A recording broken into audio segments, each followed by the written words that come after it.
दूर किसी जंगल में गोरी कवि और कालू कौवा साथ में मिलजुल करके रहा करते थे। कालू कौवा जो बिल्कुल आलसी कौवा था, वह हमेशा अपने घर में बैठ करके ही खाता रहता था। गोरी जी मुझे बहुत जोरों की भूख लगी है। आप मेरे लिए दाने ला दीजिए। मुझे सचमुच बहुत जोरों की भूख लगी है।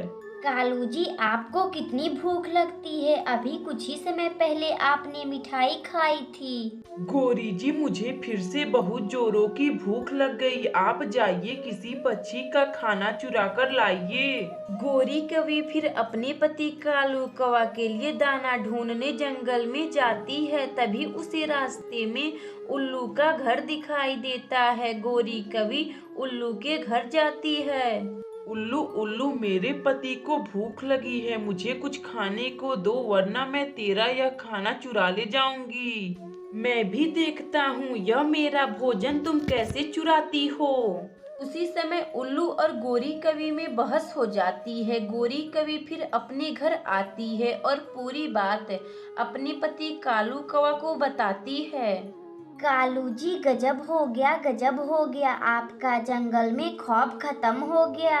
गोरी जी क्या गजब हो गया, मुझे भी तो कुछ बताइए। कालू जी, कैसे समझ आएगा आपको? आप तो बस दिन भर खाने पीने के ही बारे में बातें करते हैं। गोरी जी आप क्या बोलना चाह रही हैं? जो भी बोलना है आप साफ साफ बोलिए। कालू जी, मैं आपके लिए दाना लाने उल्लू के घर गई थी। मैंने उससे बोला, उल्लू उल्लू मुझे कुछ दाने दे दो, मेरे पति कालू कौवा को भूख लगी है। कालू जी, वह उल्लू दुष्ट ने आपको दाना देने से मना कर दिया है। गोरी जी क्या उस उल्लू की इतनी मजाल, वह मेरी पत्नी गोरी कवि को दाना देने से मना कर दिया है। कालू जी, इन सभी पक्षियों में फिर से अपना खौफ लाना चाहिए। गोरी जी खौफ आएगा, इन सभी पक्षियों में फिर से खौफ आएगा। अब हम फिर से जो दाना चुराएंगे। कालू जी, मैंने सुना है जंगल में चिड़िया अपना नई मिठाई का दुकान खोली है। क्यों न आज रात हम चिड़िया का मिठाई ही चुराने चलते हैं। गोरी जी क्यों नहीं, आज रात ही हम रानू चिड़िया का मिठाई चुराएंगे। गोरी कवि और कालू कौवा रात होने का इंतजार करने लगते हैं। इधर रानू चिड़िया अपना मिठाई बेच रही थी। चिड़िया बहन, मुझे एक प्लेट मिठाई देना। अभी देती हूँ कबूतर भैया। रानू चिड़िया जंगल में अपना मिठाई बेच रही थी और शाम हो जाती है। इधर कालू कौवा और गोरी कवि रात में रानू चिड़िया का मिठाई चुराने निकल जाते हैं। रानू चिड़िया रात में सोई हुई थी। गोरी कवि और कालू कौवा रानू चिड़िया का मिठाई चुराकर अपने घर लाते हैं। गोरी जी मजा आ गया आज जो हमने चिड़िया का मिठाई चुराया है। कालू जी, मुझे भी बहुत ही अच्छा लगा। अब जाके जंगल में अपना खौफ आ गया। अगली सुबह रानू चिड़िया देखती है कि उसका मिठाई किसी पक्षी ने चुरा लिया है, तो वह समझ जाती है कि यह काम कालू कौवा और गोरी कवि के सिवा कोई पक्षी नहीं कर सकता। फिर रानू चिड़िया कालू कौवा और गोरी कवि के पास आती है। कालू भैया, आपने मेरी मिठाई चुराई है। कालू कौवा रानू चिड़िया का बात सुनकर वह समझ जाता है कि रानू चिड़िया को शक हो गया है, तो वह झूठ बोल देता है। नहीं चिड़िया, मैं तुम्हारा कोई मिठाई नहीं चुराया हूँ। नहीं कालू और गोरी, आप लोगों ने मेरी मिठाई चुराई है। आप सच बोलिए, मैं आप लोगों को देखी हूँ। हाँ चिड़िया, हम दोनों पति पत्नी ने तुम्हारा मिठाई चुराया है। कालू भैया, आपने मेरी मिठाई क्यों चुराई? आप मुझसे मिठाई मांगे होते तो मैं आपको ढेर सारा मिठाई दी होती। कालू भैया, चोरी करना बहुत बुरी बात है। हाँ चिड़िया, मुझे माफ कर दो। अब मैं किसी के घर से कभी चोरी नहीं करूँगा। उस दिन से कालू कौवा और गोरी कवि बिना किसी पक्षी के घर से चोरी करके खुशी खुशी रहने लगते हैं।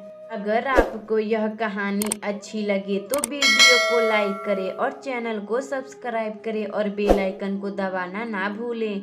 हमें कमेंट बॉक्स में बताएं कि हमारी कहानी आपको कैसी लगी।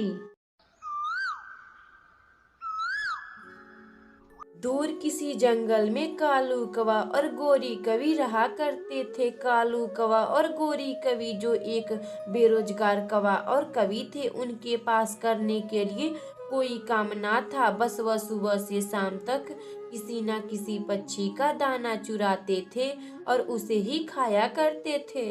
कालू जी, जंगल में सभी पक्षी के पास किसी ना किसी चीज का दुकान है, हमारे पास तो वह भी नहीं है। गोरी जी, आप ठीक बोली हैं। जंगल में सभी पक्षियों के पास छोटा मोटा काम करने के लिए दुकान है, हमारे पास तो वह भी नहीं है। कालू जी, क्यों नहीं हम लोग किसी चीज का दुकान खोल लेते हैं। गोरी जी, हम किस चीज का दुकान खोल पाएंगे? हम तो बचपन से ही दाना चुरा कर खाते हैं। कालू जी, ऐसी वैसी कोई बात नहीं है, क्यों ना हम लोग टमाटर का दुकान खोल लेते हैं। गोरी जी, क्या बात बोल दी आप। मगर गोरी जी, टमाटर का दुकान खोलने के लिए हम लोग टमाटर कहाँ से लाएंगे? कालू जी, यह भी पूछने की बात है। आप जंगल में जाइए, किसी भी पक्षी के खेत में से टमाटर चुरा लाइए, हम उसे ही बेचेंगे। गोरी जी, हाँ, यह सही है। आप बहुत अच्छी बात बोली हैं।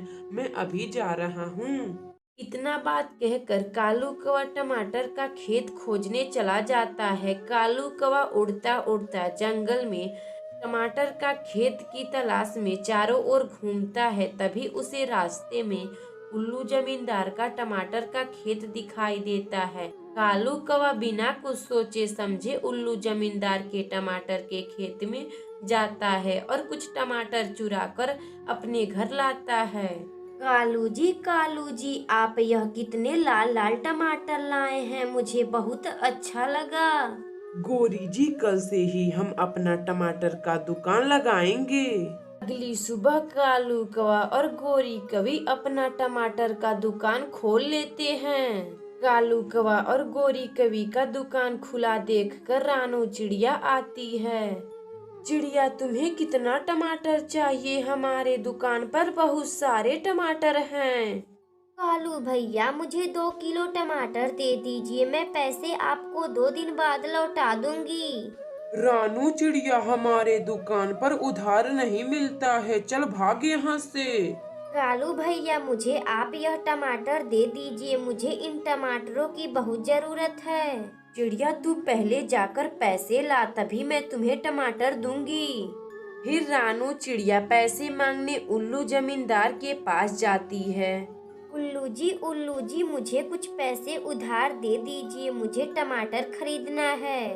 रानू चिड़िया का बात सुनकर उल्लू जमींदार को शक हो जाता है। ये लो चिड़िया, 200 रुपये, इसे लेकर जाओ और तुम टमाटर खरीद लेना। फिर रानू चिड़िया 200 लेकर कालू कौवा और गोरी कवि के पास आती है। कालू भैया, मुझे 2 किलो टमाटर दे दो, ये लो पैसे।